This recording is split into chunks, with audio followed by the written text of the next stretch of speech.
Bon, déjà, je voulais vous remercier tous et toutes d'être venus aujourd'hui. Je voulais vous présenter mon premier livre que j'ai écrit et illustré, Halima et le balafon magique. Donc, qui est un livre qui est basé sur ma nièce Halima Rose, qui est ici. On va commencer hi. Donc, qui est basé sur Halima Rose et sur ma mère, sa grand-mère Mariam, qui est aussi en bleu d'ailleurs. Voilà.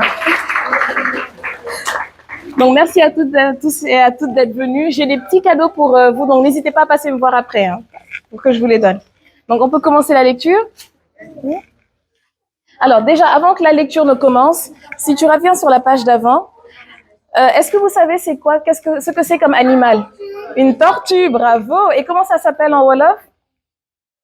Oui, Mbonat, voilà. Et donc, cette tortue-là, elle s'appelle Mbonat. Donc, à chaque fois que vous voyez Mbonat dans le livre, n'hésitez pas à dire Mbonat, d'accord? Comme ça, elle sait qu'on l'a vue, d'accord? Elle est là, exactement. Et donc, on peut commencer. Et donc, ding dong, Mam est là, grand-mère est arrivée. Et comme à chacune de ses visites, elle rapporte avec elle la chaleur, les saveurs et les senteurs du Sénégal. Et comme à chacune de ses visites, elle a un petit cadeau pour tout le monde. Donc ici, on peut voir que papa et maman reçoivent des habits traditionnels, bébé reçoit un petit car rapide, et même la tortue Mbonat reçoit quelques savoureuses feuilles de bissap. Vous avez vu Mbonat? Et donc, qu'est-ce qu'on dit? Voilà. Et donc, Halima se demande, et pour moi, Mam, qu'est-ce que tu m'as rapporté? Ah, pour toi, Halima, j'ai une surprise. Et donc, elle se rapproche avec anticipation et excitation. Est-ce que vous arrivez à voir quelle est la surprise ici, sur cette page? C'est là. Et donc, la surprise, c'est un balafon. Bravo. Et donc, Mam sort alors de sa valise le plus curieux des objets. Et donc, Halima est un peu déçue. Elle se demande, mais quelle est cette chose vraiment encombrante et poussiéreuse? Et son papa lui dit, Halima, c'est un balafon. C'est un instrument de musique traditionnel du Mali. Et sa mère qui rajoute, mais et si tu l'as porté à l'école? C'est demain que tu dois présenter un objet à tes camarades de classe et leur en parler. Mais ça tombe bien. Mais enfin, comme vous voyez, Halima, elle n'est pas du tout convaincue par le cadeau. Et donc, elle dit, j'ai déjà décidé de présenter ma peluche et de raconter comment je l'ai sauvée des griffes du chien du voisin. Mais merci pour le cadeau, Mam. Et cependant, à la première occasion, elle court le cacher au fond de son coffre à jouets pour ne plus jamais le regarder. Sauf que, plus tard, cette nuit-là, alors que toute la maisonnée dort profondément, une étrange musique se fait entendre.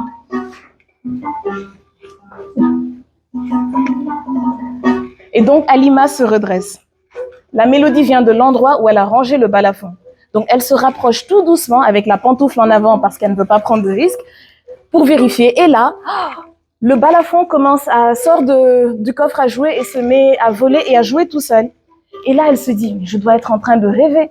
Je t'assure que non, répond une voix derrière elle.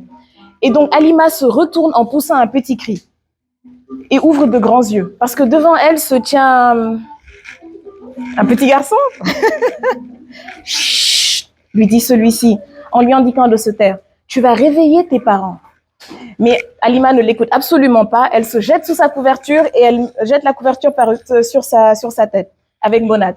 1, 2, 3, 4 secondes. Elle risque un coup d'œil. Oh, il est encore là. Bon, soupire l'inconnu.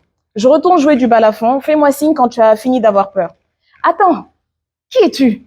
Et là, il se retourne en souriant. Je suis Abdou, l'esprit du balafon. Un esprit? Tu es venu me hanter?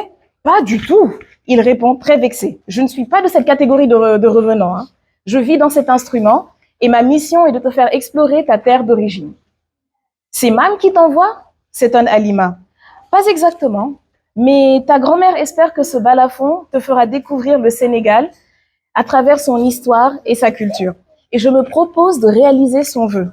Halima sent alors qu'une grande aventure va commencer. Mais elle réfléchit. Le Sénégal est un peu loin de là où elle est. Mais comment comptes-tu faire ça? Nous sommes très loin du Sénégal. Suis le guide, prends ses maillets et joue une mélodie. Mais je ne sais pas comment faire. Laisse-toi porter par le balafon. Il saura te guider, fais-moi confiance. Et donc, Halima joue du balafon. Et donc, pendant qu'elle en joue, une portée magique sort du balafon avec des notes musicales. Avant de prendre la route, il nous reste un dernier détail à régler. Il claque des doigts et à sa grande surprise, Halima découvre que son pyjama a été changé en des vêtements d'aventure. Voilà qui est mieux. Et maintenant, en route pour Dakar. Et donc, le voyage commence. Il est court, mais il est magique. En l'espace de ce qui semble durer quelques secondes, Halima voit défiler à toute vitesse la nuit, puis le matin, les montagnes, puis la plage, le désert, puis à nouveau la mer, et enfin, nous y sommes, s'exclame Abdou. Ils sont enfin arrivés à... Bravo! Halima est alors assaillie par le bruit et elle l'observe autour d'elle. Ils sont dans une ruelle qui est très animée et on dirait qu'une fête est en train de se dérouler. Tout le monde va dans la même direction. Mais qu'est-ce qui se passe? Demande Halima à Abdou. Mais avant que ce dernier ne puisse répondre, un rugissement se fait entendre. Roar! Je ne sais pas bien faire un rugissement. Est-ce que vous pouvez m'aider à en faire un? Oui. Allez-y. Bravo! Merci beaucoup. On les applaudit. Et donc, Halima se faufile dans la foule pour découvrir l'origine du bruit. Bien, Marielle. Et donc, elle se faufile dans la foule pour découvrir l'origine du bruit. Et là, Salah Ali Mohamed, voilà Ali Mohamed, Sakaja, Makaja. Montrez vos faces ou craignez la colère du Sim, crie l'animateur dans le micro. Halima se retourne vers son nouvel ami. Mais de quoi parle-t-il? Chuchote-t-elle. Nous sommes arrivés en pleine cérémonie du Sim. Un Sim, c'est un faux lion. Comment ça, un faux lion? L'interrompt Halima. Abdou sourit malicieusement, puis il lui raconte. En fait, la légende du Sim, c'est celle d'un chasseur qui s'est fait attaquer par un lion. Après un rude combat, il a échappé à la mort, mais il a eu le temps de recevoir une griffure dans le dos. Et donc, quelques jours après son retour au village, tout le monde a remarqué que l'homme ressemblait de plus en plus à un lion et se comportait vraiment bizarrement. Il commençait à pousser des cris, il ne mangeait que de la chair crue et toute la nuit, les villageois commençaient à avoir peur. Et seuls les Daba, donc ces personnages-là qui sont les dompteurs de lions, pouvaient le calmer. Et pour ce faire, ils avaient un chant mystique qu'ils appelaient le djat. Et donc, après avoir expliqué ça, Abdou montre à Halima la foule d'un grand geste. Il lui dit, c'est de là que sont nées en fait les cérémonies de Sim qui font vivre la légende. C'est un moment de fête pendant lequel des hommes qui sont déguisés en faux lions performent des chants et des danses traditionnelles. Et donc, les gens sont très heureux de se retrouver. Ils sont très curieux du spectacle qui arrive. Tout le monde achète son face avant la fête. C'est un talisman qui protège la personne à qui il appartient de la colère du lion. Et pour les malheureux qui n'en ont pas, qu'est-ce qui leur arrive? S'inquiète Halima, parce que je pense qu'elle vient de se rendre compte qu'elle-même, elle n'a pas de face. Donc, voilà. Le faux lion les dévore. Je plaisante. Il leur donne juste des gages à réaliser. Et parfois, oui, il leur frotte du sable sur le visage. Et soudain, le faux lion se jette en avant dans un rugissement. Donc, tout le monde commence à fuir dans tous les sens. Et Halima aussi, elle voit tout le monde courir, elle court avec. Mais elle est stoppée net dans sa fuite. Oh, le faux lion vient de l'attraper. Elle est ramenée au milieu du cercle sans Abdou. Et c'est alors qu'elle se rend compte qu'elle est la seule à pouvoir voir son ami. Tous les regards sont maintenant braqués sur les proies du faux lion. Oh, s'exclame l'animateur dans son micro. Voici des gens qui n'ont pas acheté de face. Que leur réserve le roi de la savane? Et là, le Sim, dansez! Et donc, les Tamakat se mettent à jouer un rythme entraînant. On va les aider? Vite! Et donc, Halima danse.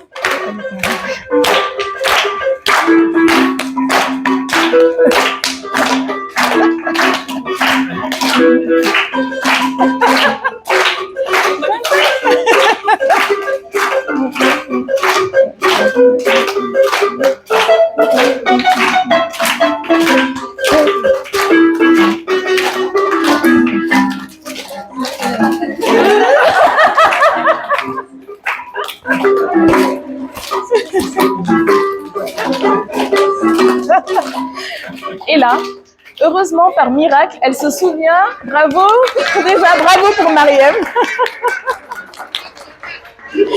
Et là, par miracle, Halima se souvient de quelques pas de mbalar que sa maman lui a appris. Merci Mariam de nous avoir montré. Et elle se met à virevolter, elle est heureuse, elle est libre. Et portée par les applaudissements de la foule et par le rythme des tam-tams, Halima se rend compte alors de quelque chose d'inattendu. Elle est chez elle. Et après ça, on l'applaudit bien fort. Voilà.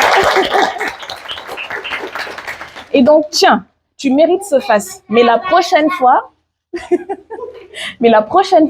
achète bien le tien. Bravo, s'exclame Abdou. Je ne savais pas que tu dansais si bien. Moi non plus, répond Halima, essoufflée mais ravie. Et j'ai même reçu un cadeau. C'est un très beau souvenir de notre voyage, garde-le précieusement. Oh, regarde ce qui se passe. Pendant ce temps-là, un daba est entré dans le cercle. Vous vous rappelez, c'est quoi les dabas? Oui, qu'est-ce que c'est? Oui, oui, c'est ça. Et qu'est-ce qu'il fait le daba? Il dit qu'il ne faut pas faire ça. C'est vrai.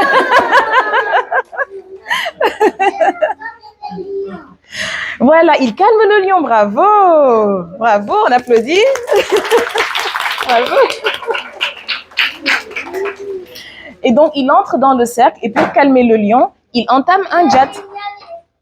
Et donc, oui, le lion. Oui. Le lion, il se calme. Au début, il veut pas, donc il se démène et il se débat un peu et il finit par s'incliner. Et donc, la foule applaudit et s'exclame, applaudit de joie et d'admiration. Les tam-tams retentissent de plus belle. Oh oh, Abdou regarde sa montre. Qu'est-ce qu'il y a? Demande Halima. Pas encore. Presque. Il est temps de rentrer. C'est bientôt l'heure de se réveiller. Alors Halima rentre chez elle épuisée mais heureuse. Ils remontent sur la portée magique et ils vont à la maison. Malgré la peur qu'elle a eue, elle s'est quand même bien amusée. Le lendemain matin, je ne sais pas si vous vous rappelez que quand Halima venait de recevoir le balafon, elle n'était pas très contente. Mais là, vous avez vu le gros câlin qu'elle fait à sa grand-mère? Et donc à table, elle est très heureuse de la retrouver. Et du coup, sa grand-mère s'étonne. Eh bien, que me vaut toute cette affection de si beau matin? C'est merci beaucoup pour le balafon, mam. C'est le plus beau cadeau que tu pouvais me faire. Ma chérie, intervient maman, n'oublie pas d'emporter ta peluche à l'école pour ta présentation. Finalement, je pense que j'ai une bien meilleure idée. Ah bon, laquelle? Halima sourit mystérieusement sans répondre. Mais, à votre avis, qu'est-ce qu'elle a ramené à l'école? Non, pas le balafon. Le face, bravo Aram. Et donc, plus tard à l'école, la petite fille préfère ce qu'elle a gagné à ses camarades de classe. Et après un magnifique exposé où elle leur parle des cérémonies de Simb, elle leur fait découvrir, elle conclut « Il y a tellement de belles choses à découvrir dans mon pays ».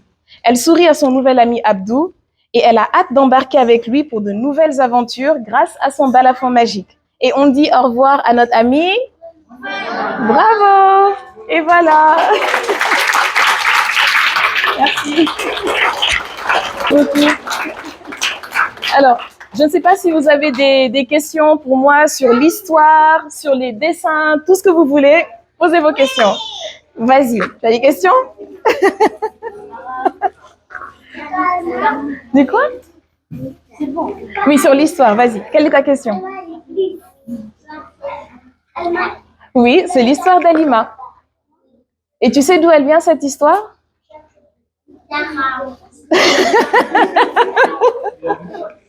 Hein? Elle vient d'Aram. En fait, ce qui s'est vraiment passé dans la vraie vie, c'est que quand Halima Rose avait 2 ans, ma mère lui a offert un petit balafon et Halima adorait en jouer. Et c'est de là que l'histoire m'est venue. Parce que je cherchais, avec mes sœurs, on cherchait en fait des livres qui pourraient parler à nos enfants qui vivent hors du Sénégal et pouvoir les connecter avec leur pays. Et on s'est rendu compte qu'on n'en avait pas. Et donc ma sœur m'a dit, mais en fait, pourquoi tu ne l'écris pas? Et voilà ce qui nous a amenés ici aujourd'hui. Voilà. Merci beaucoup.